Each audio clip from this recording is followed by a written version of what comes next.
Professor Aziz-ur-Rehman here. Today's topic is treatment of obesity.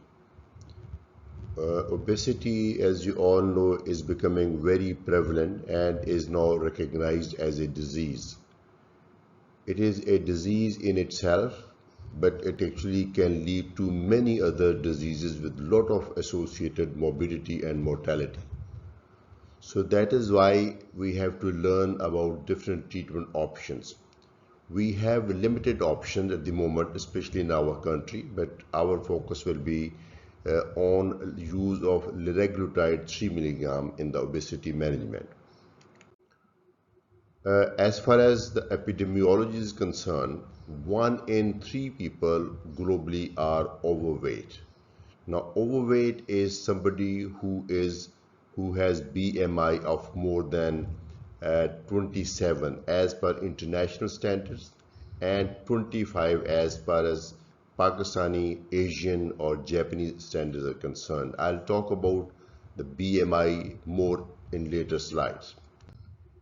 And when it comes to actual obesity, that means BMI more than 30. And then I think the incidence is 1 in 8, which is very high. And it is actually increasing. Unfortunately, it is affecting all segments of society, and it is also affecting young children, adolescents.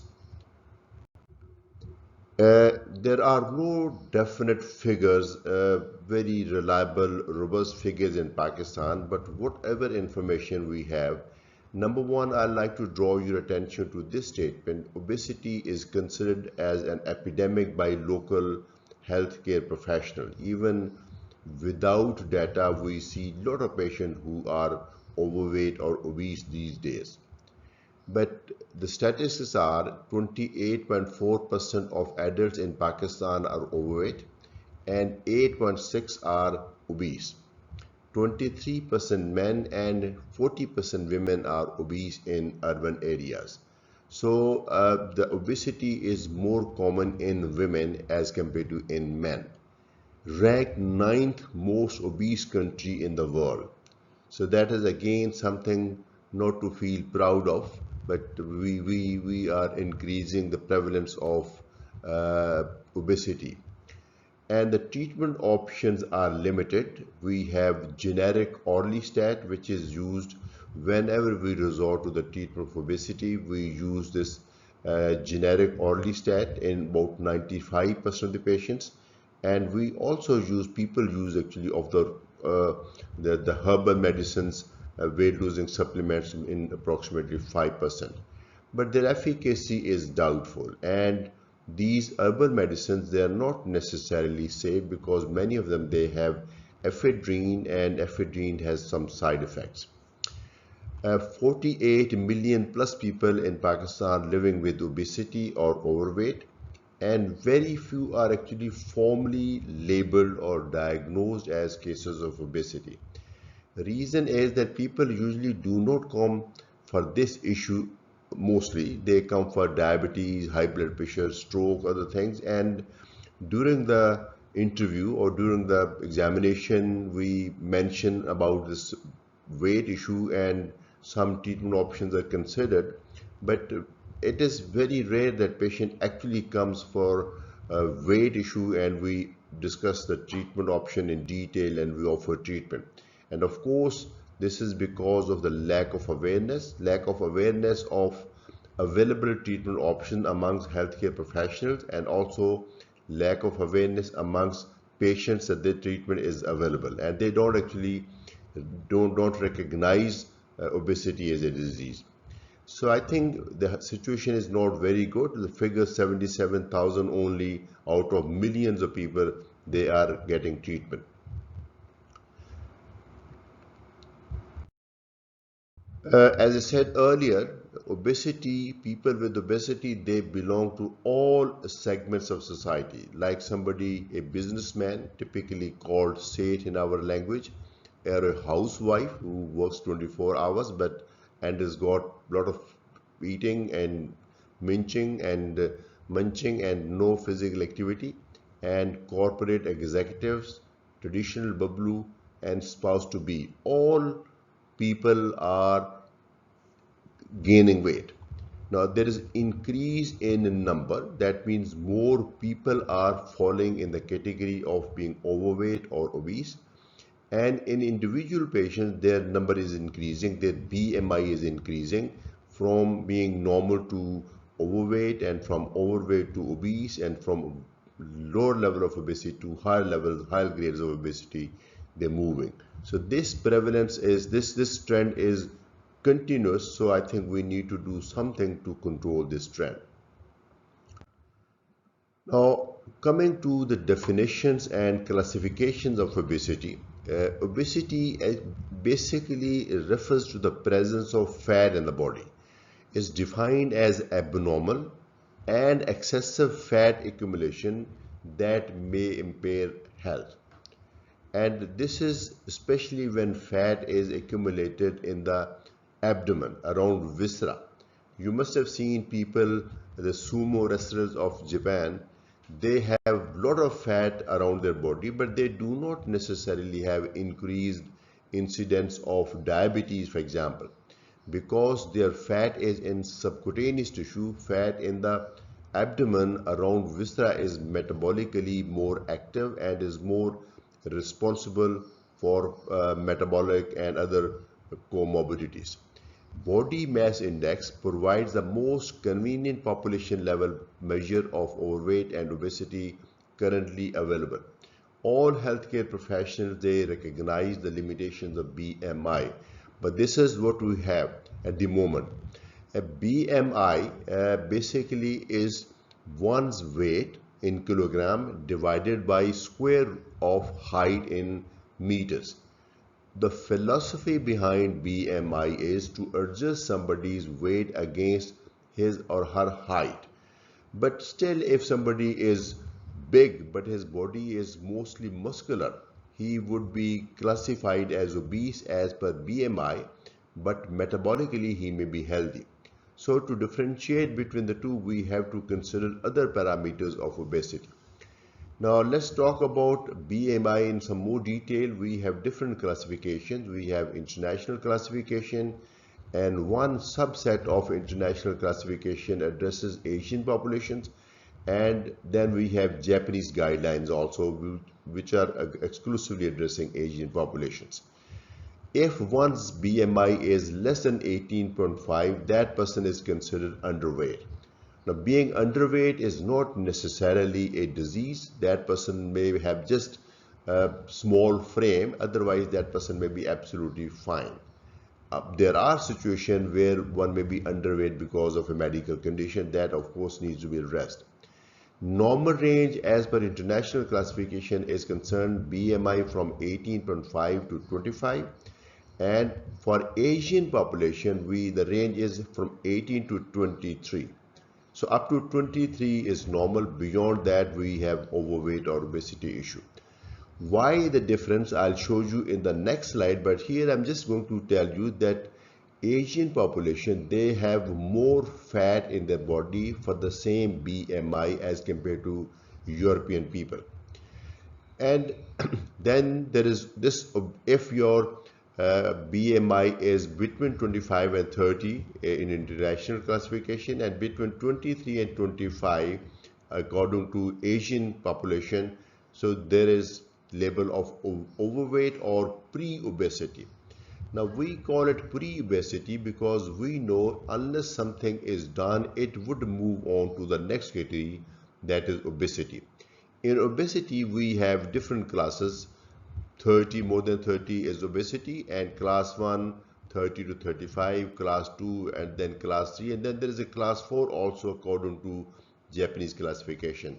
There are various names also like obesity, morbid obesity, super obesity. We use these terms, but I think you may not classify it accordingly. This classification, we know that higher the BMI, more are the chances of having associated metabolic or mechanical or psychological condition which could affect your health. So BMI despite some caveats, remains one of the important parameters of obesity. Now, this is the example highlighting why different cut points have been used in Asian population as compared to European. These two young people, they look fit and they of course are not obese, and their BMI is 22.3, both of them. So they fall within the normal range. But if you measure their body fat contrast by using DEXA is dual energy X-ray absorptiometry, which is currently considered to be one of the very good tests to measure the actual fat contents, you appreciate that in European person with the same BMI, fat is 9.1%, and for Asian person with the same BMI, the fat contents are 21.2%. So that indicates, since we are more concerned about the presence of fat, it is the presence of fat which makes you obese, and it is the presence of fat which is associated with comorbid condition.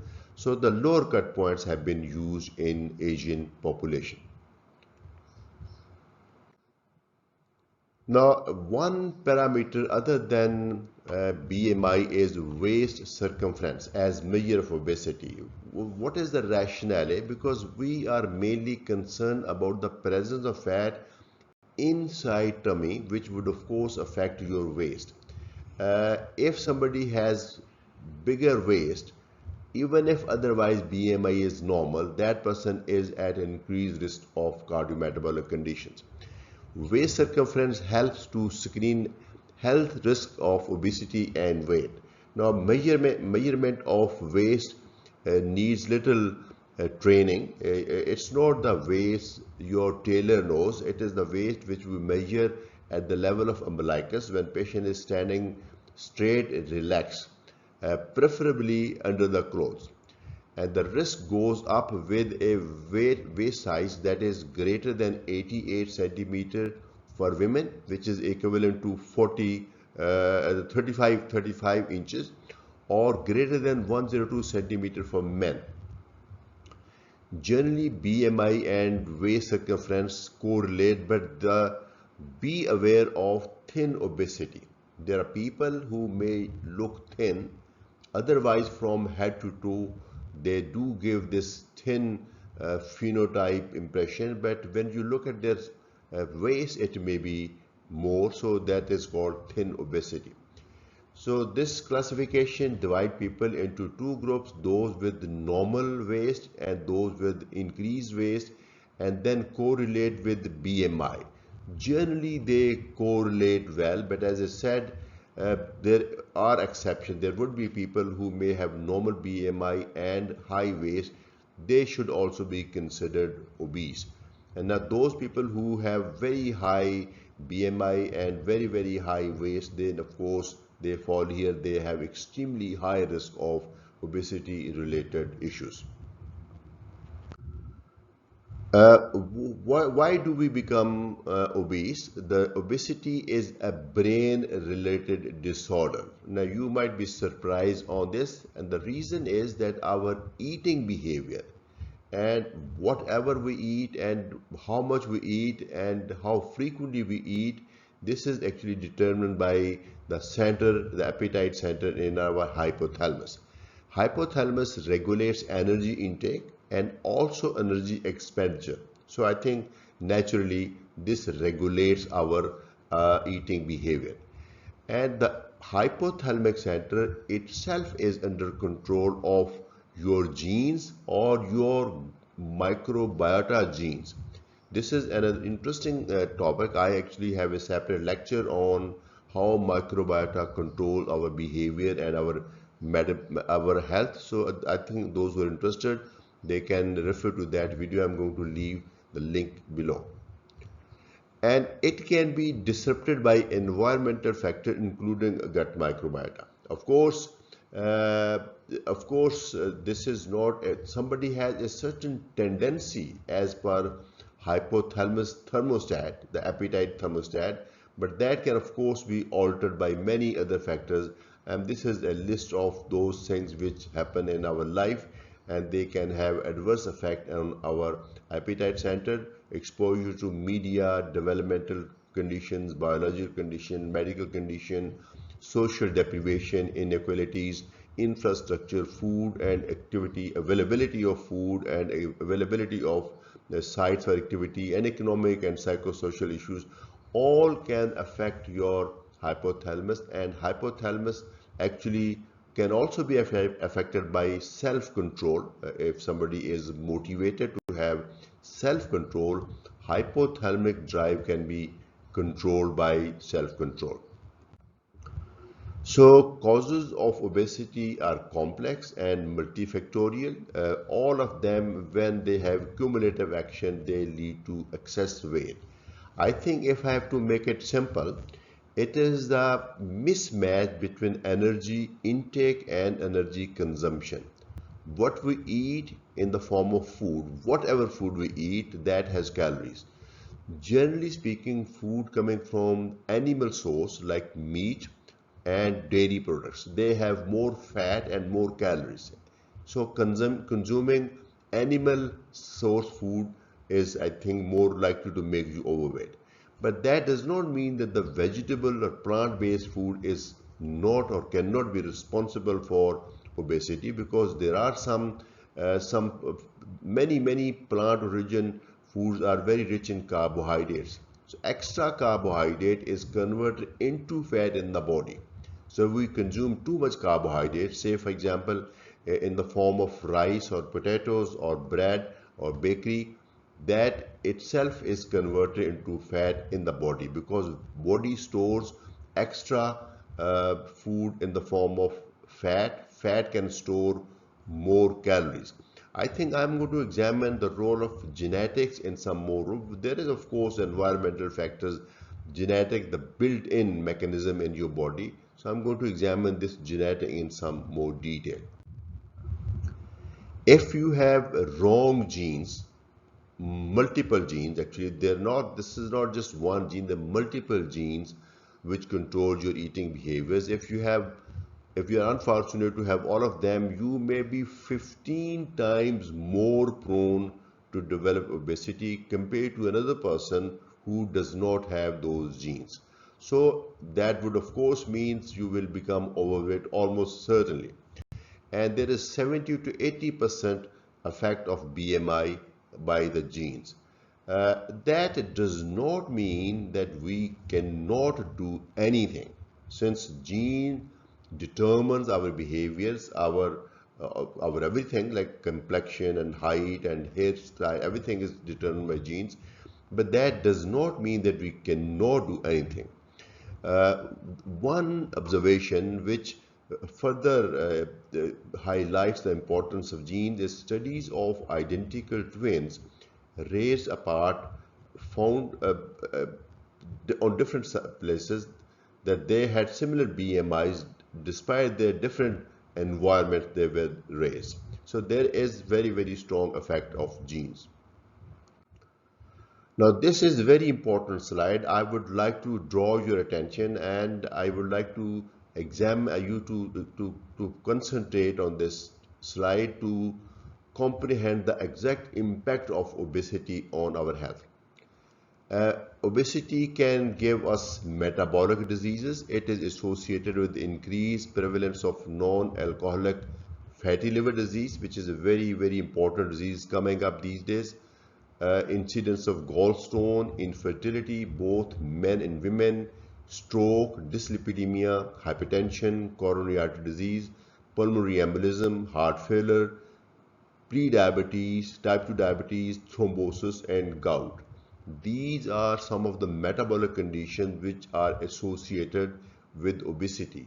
Now, they can themselves lead to further issues like dyslipidemia, hypertension can lead to renal failure or stroke or other things. So I think very important from metabolic perspective. Then we have some condition which can be linked to obesity through mechanical phenomenon. For example, gastroesophageal reflux disease is more common in obese people.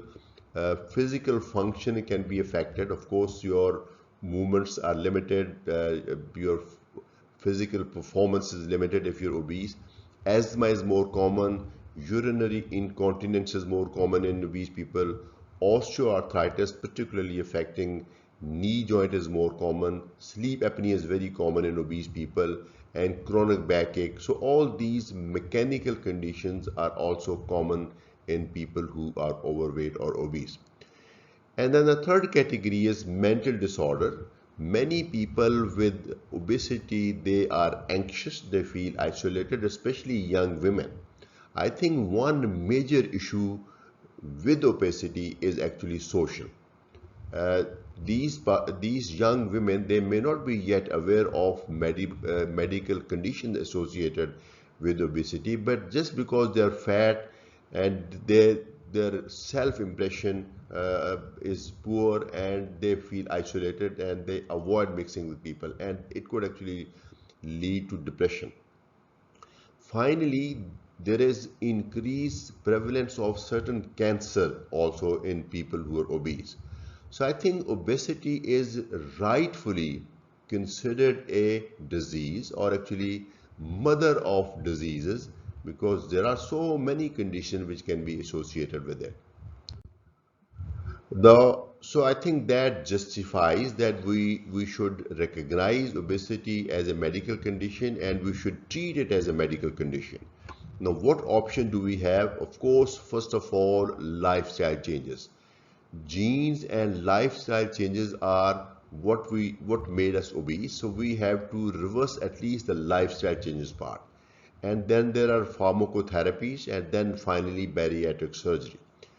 In lifestyle changes, I think what we need to do is we have to cut down our food intake, and there is no doubt that most of us are overeating these days because we have abundance of food available, and we are taking more food, and we're taking energy rich food, so we have to control our portion. I think on the average we are taking almost double the amount we need to. Of course, there are people who do not get even the required amount of nutrition. That is a separate issue, and that of course needs maybe even more attention.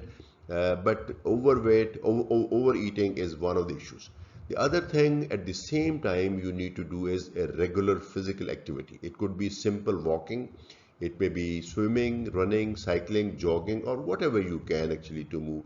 Competitive games are even better. 150 minutes of physical activity, active physical activity like brisk walking per week is the minimum we think can help. Of course, more is better. On the other extreme, and this has to be done consistently, and even if you resort to medication or surgery, the lifestyle changes remain important. On the other extreme, there is bariatric surgery, and in bariatric surgery, now let me first clarify this liposuction, which is popular amongst people, is not a bariatric surgery. That is only to change your body shape. That is body reshaping. It is not metabolically helpful. When we say bariatric surgery, we actually refer to sleeve gastrectomy or some other type of stomach bypass procedure like Roux-en-Y. They definitely work very well. Of course, we're talking about surgery, we're talking about lot of expenses and some side effects, but it definitely helps. But many people would not opt to go for surgery. So in between is pharmacotherapy backed by lifestyle changes. So let's examine our options in pharmacotherapy.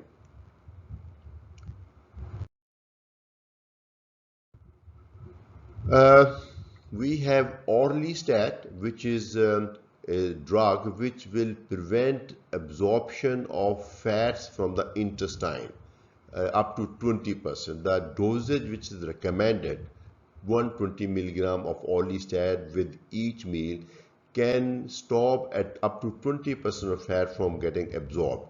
It will be excreted in the stool.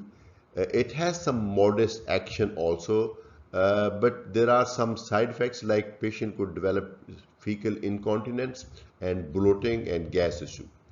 Then we have topiramate phenramine, which is a combination of two drugs.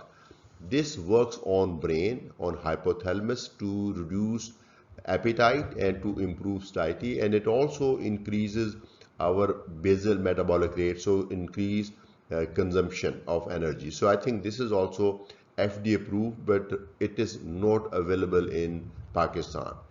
That brings us to the class of drugs, the new drugs basically developed for diabetes, but one good effect was noted that they control our appetite, and now they are being used in obesity also, whether or not you're diabetic. In diabetic patient, if you are overweight, that would favor the use of GLP-1 receptor agonist, but if even those people who are not diabetic but are obese, they can also use GLP-1 receptor agonist. Now I'm going to examine this in more detail. We have like semaglutide, which is available with the name of Ozempic 1 milligram once a week. We have dulaglutide, which is available with the name of Trulicity 1.5 milligram once a week. And we also have liraglutide, which is Victoza 1.8 milligram for diabetes. But these doses are recommended for diabetes. These doses are not recommended for obesity.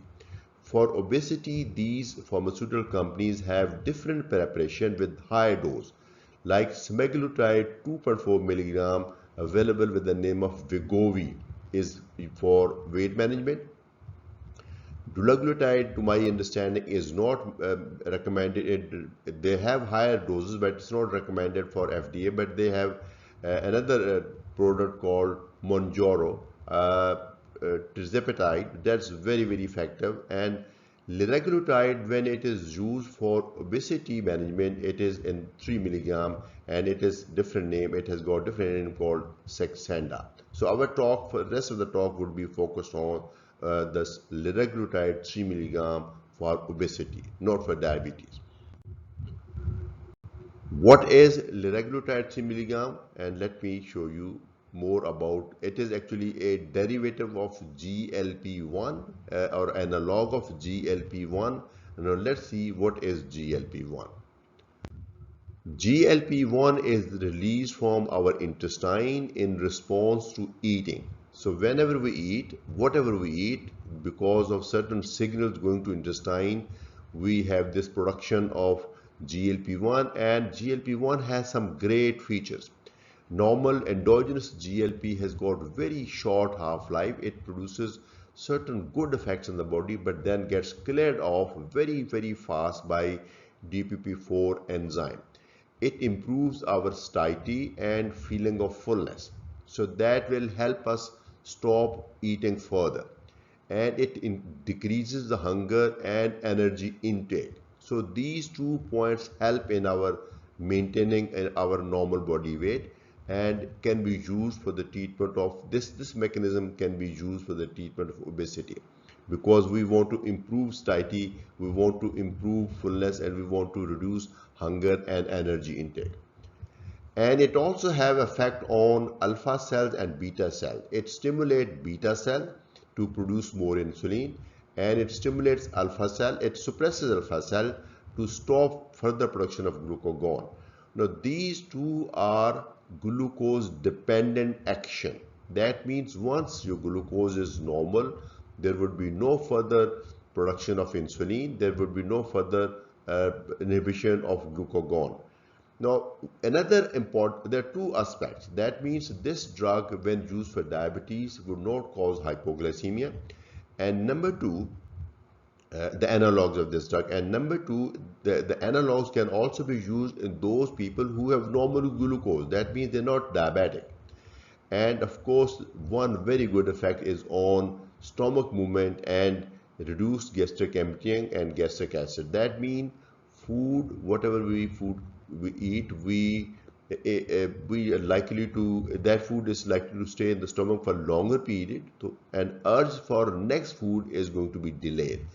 This will help you to complete that particular meal sooner, and this will help you to delay your next meal further. So these two features are used for this concept. The effect of liraglutide is similar, as there is 97% homology between human GLP and liraglutide.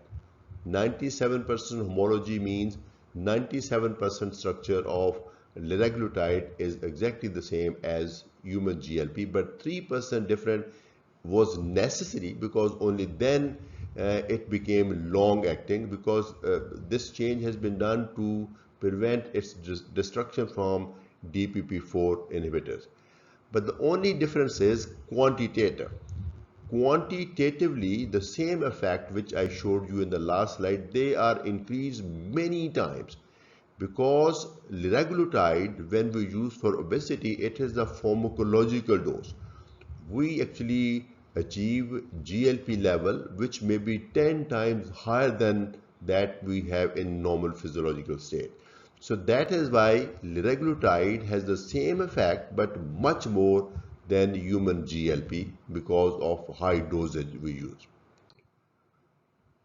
So what to expect? Of course, when we treat obesity, first expectation is that patient is able to lose weight, and once somebody loses weight, then we can hopefully achieve all the benefits which are associated with obesity. There could be that I'm going to examine later. But interestingly, the studies have shown that there are some direct cardiovascular benefits also when we use liraglutide for diabetes management, those who are obese. There's a famous trial called LEADER trial. LEADER trial is one of those CVOT trials to see if this drug is safe from cardiovascular point of view.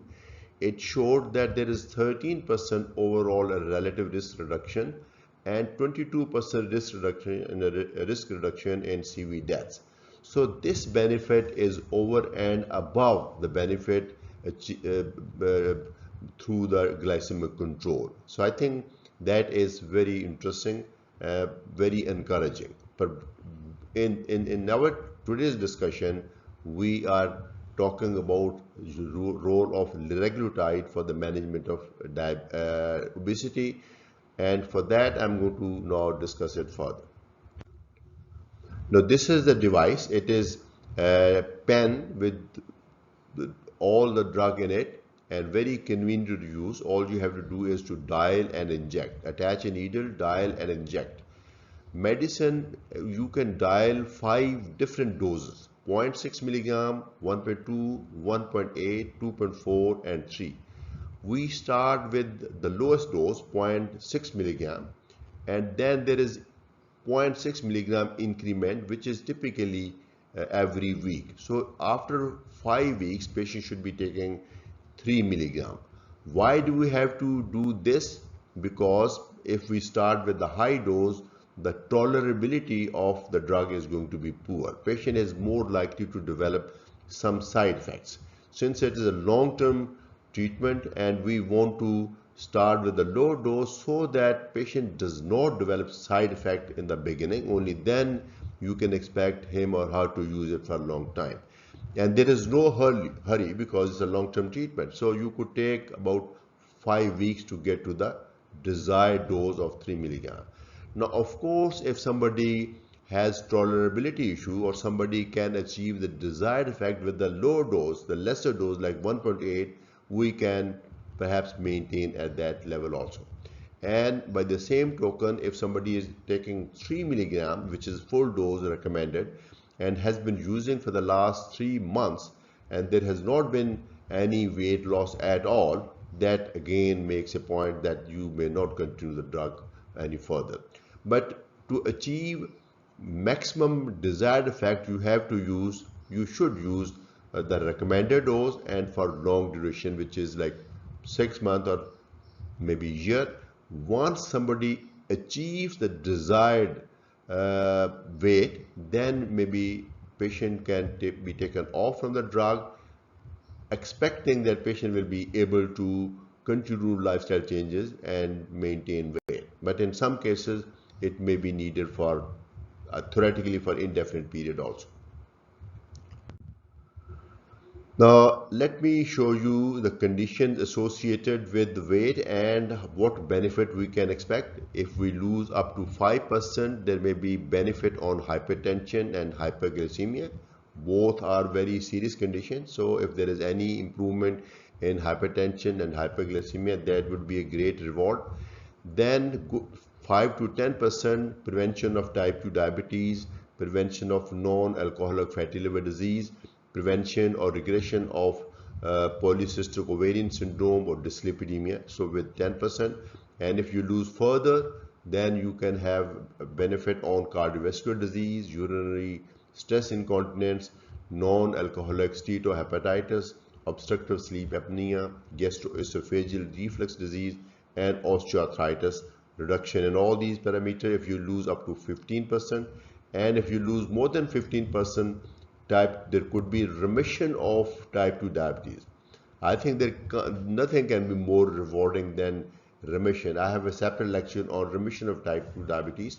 I think this is an interesting topic. And CV mortality and heart failure all are reduced if you have up to 15% or more weight reduction and persistent maintenance at that level.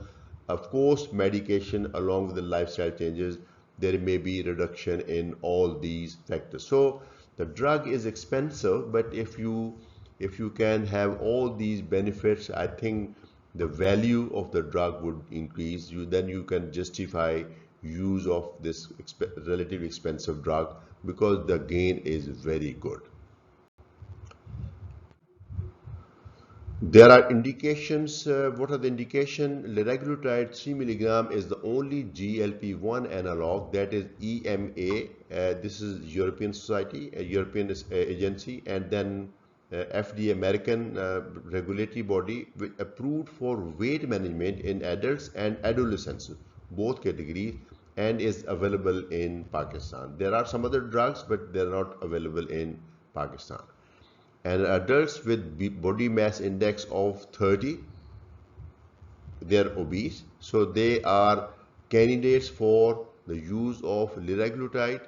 Or if their body mass index is only more than 27, they are overweight, but they have at least one weight related comorbidity like obstructive sleep apnea or maybe diabetes, so you can also justify it.